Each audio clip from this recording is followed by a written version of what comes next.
times I've said that intro now. Must be in like the 100 surely, but I just go into autopilot mode with it. But anyways, I hope you guys are all doing really well, and thank you for tuning in to another video.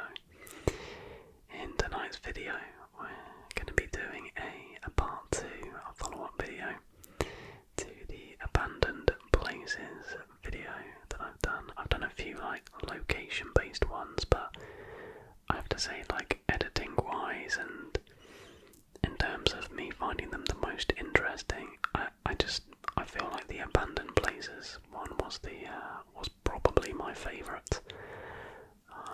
So there's going to be plenty of images slowly moving on the screen, so I hope you find it nice and relaxing and interesting. That's always the aim here on the channel.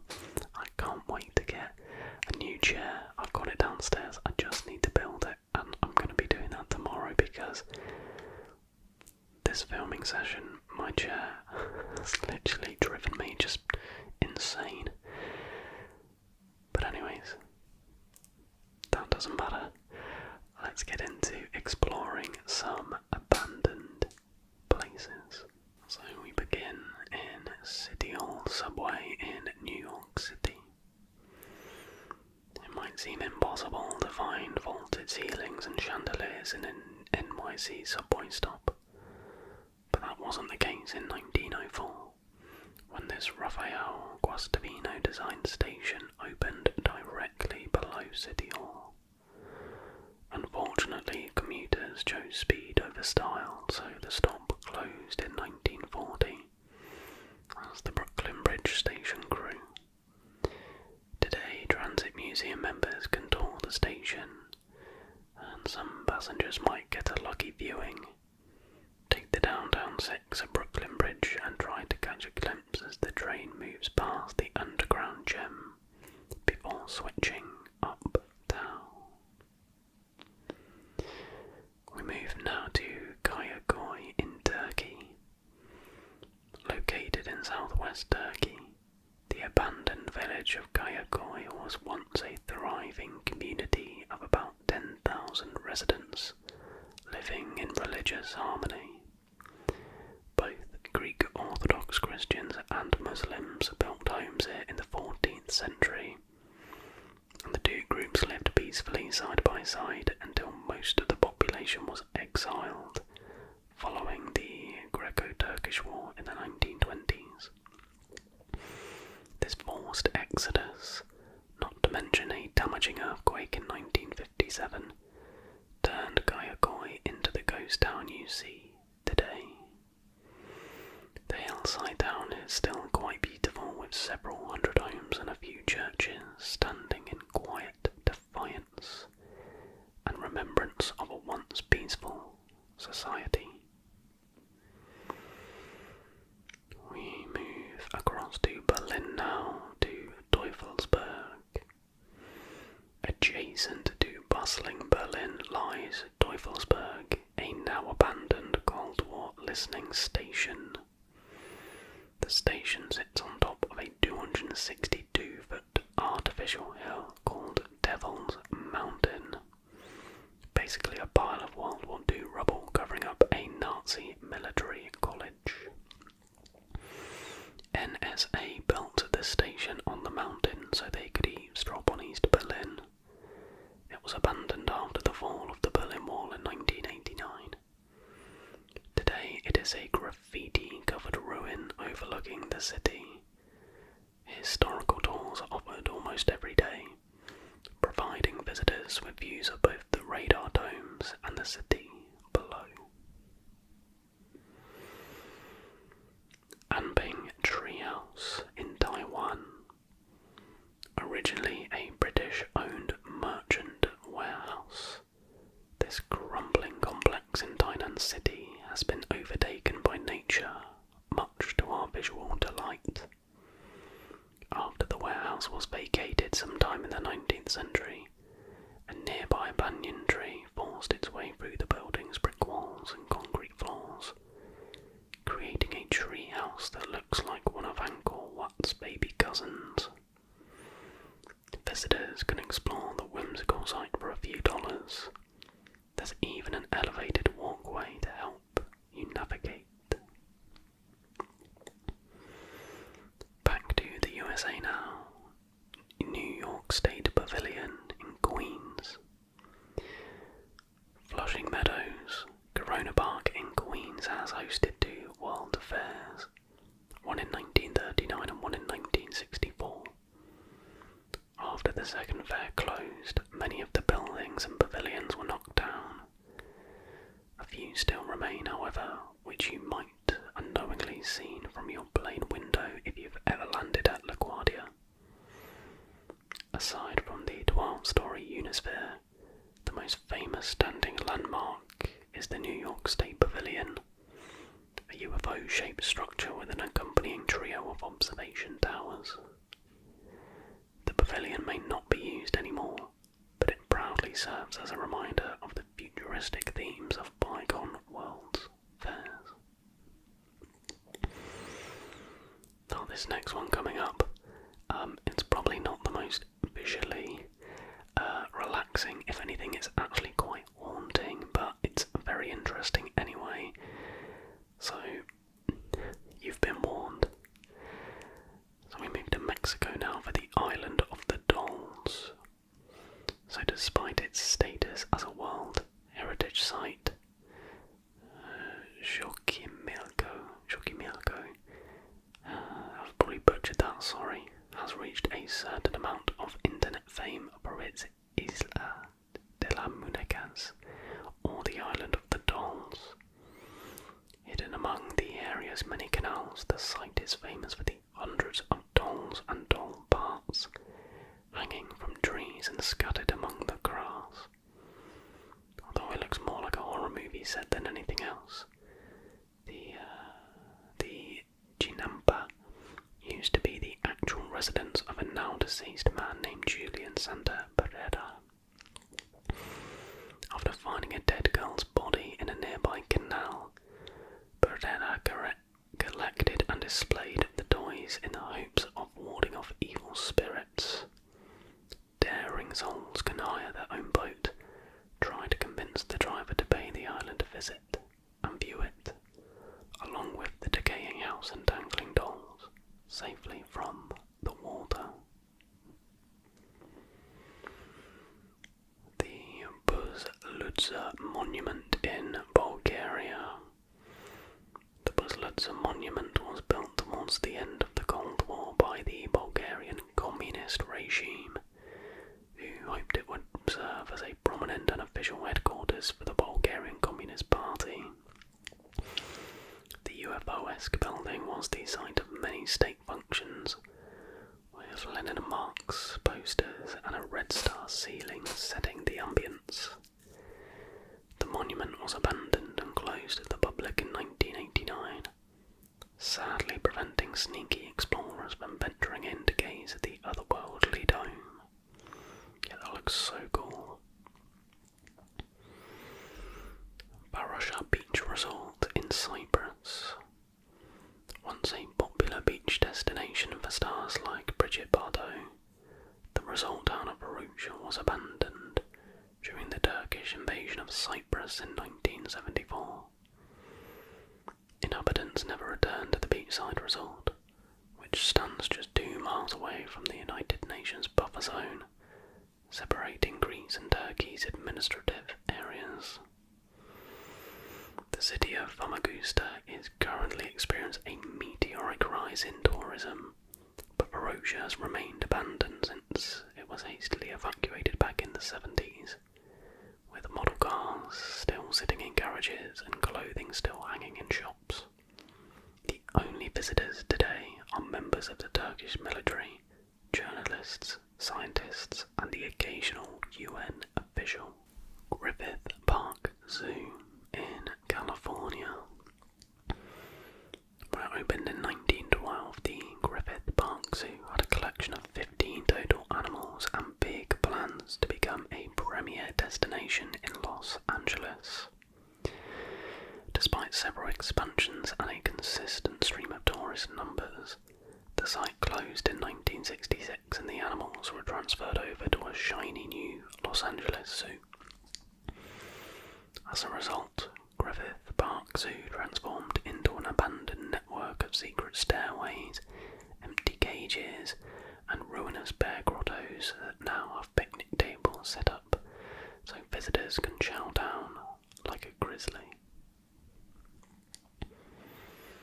Al Madam in the United Arab Emirates.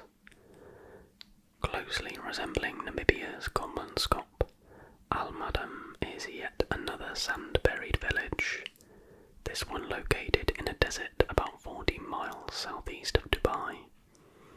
The village, which was most likely built in the 1970s and abandoned shortly after, is made up of 2 rows of houses and a mosque, all at least partially covered by the encroaching dunes.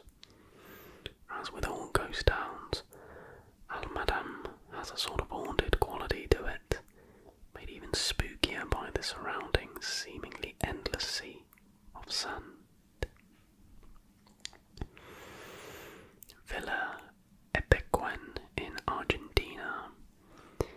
Villa Epecuen was a popular resort village back in the 1920s. Buenos Aires vacationers could take the train to town, relax in the lavish accommodations, and soak in the adjacent Salt Lake, which was rumoured to have healing powers. Villa Epecuen could host up to 5,000 guests in its prime, but it met a strange demise in 1985 when a wave broke a dam and flooded the village with salty lake water.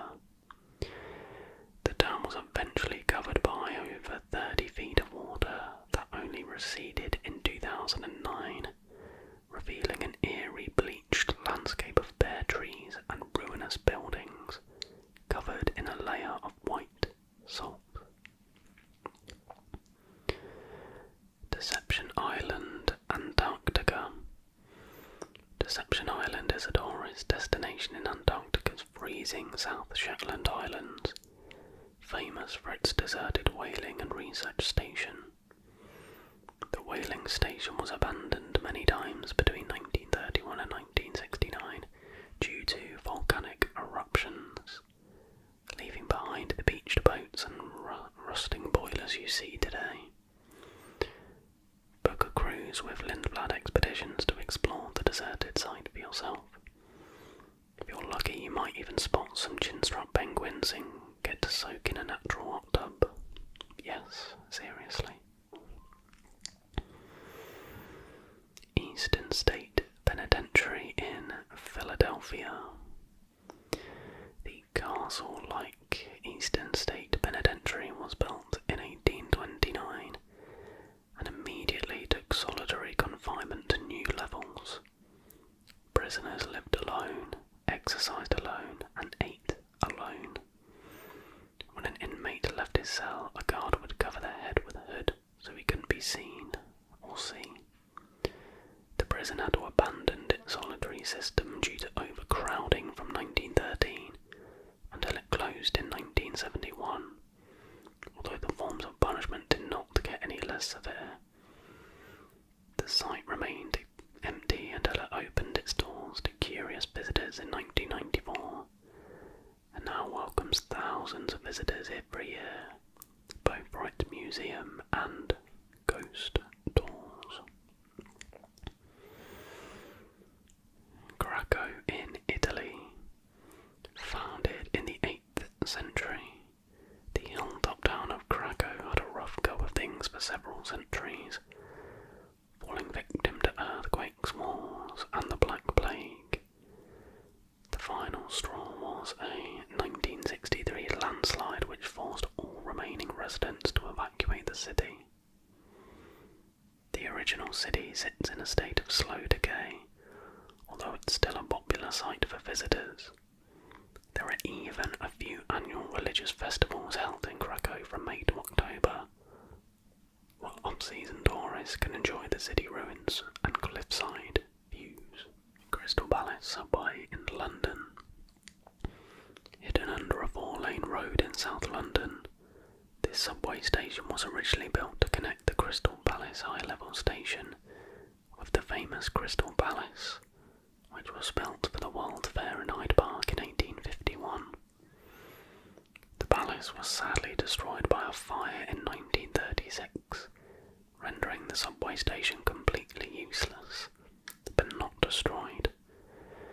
The station's gorgeous red and cream tiled roof and octagonal pillars have remained standing, resembling architecture you might find in a Byzantine church.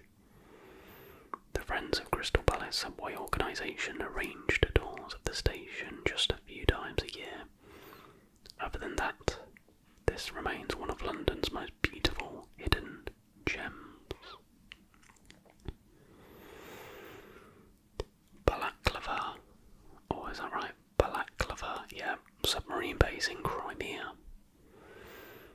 Nothing to see here, folks, just an abandoned Soviet submarine base built during the Cold War. Hidden under the Crimean city of Balaclava, the structure is covered by 56 metres of concrete and filled with now empty tunnels that once housed some of the Cold War's most destructive weapons. Ever since the base was completely abandoned around 1993, visitors have been able to take tours of the derelict and mysterious site. Hartley Moordet, England. At first glance, St Leonard's Church in East Hampshire is nothing more than an average, albeit charming, building sitting by a pond. In reality, it is all that remains of Hartley Moordet, a now abandoned village with a history dating back to at least the 11th century. In its modest prime, the hamlet consisted of farmlands, about a dozen homes, and a manor house that passed through several families before being demolished in the 18th century. The rest of the buildings met their demise shortly after, with only the stone church and a few ghost stories, of course, remaining. Lee Plaza Hotel in Detroit. The formerly luxurious Lee Plaza Hotel stands windowless and exposed. It is one of Detroit's many abandoned buildings that mark the shocking decline of a major American city. Once at the centre of a booming motor industry, the successive blows of economic recessions, competition from overseas, and race riots chipped away at Detroit's early prosperity. A staggering 60% of the city's peak population has now moved away, leaving behind a living example of urban decay. Winchester Mystery House, California. Eccentric and extravagant, this Victorian mansion in California is a maze of dead ends, secret doorways and stairs that lead to nowhere. Driven by paranoia and superstition, the Sarah Winchester, widow of gun magnate William Wirt Winchester, began building in 1884 and ordered that construction should never cease. In the 38 years until her death, the residence mushroomed into a labyrinth of architectural oddities 7 stories high. Although damaged in the 1906 earthquake, the house is open to visitors who can explore the 160 rooms.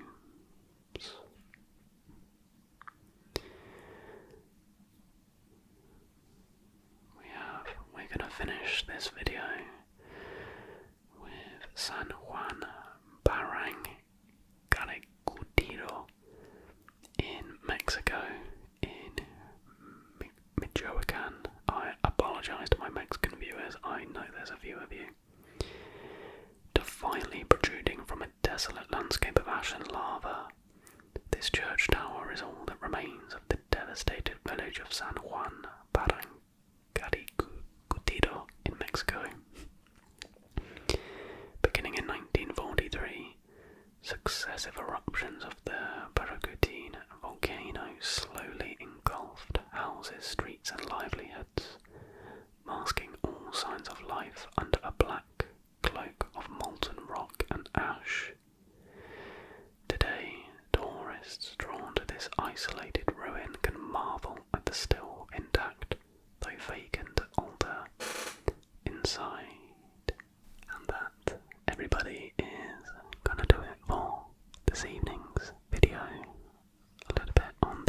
shorter side, but if scheduling is right, there should have been a 1 hour video last Thursday, or this coming Thursday, depending on when this one comes out. And it is now 1:45, and I have work tomorrow, so I need to get some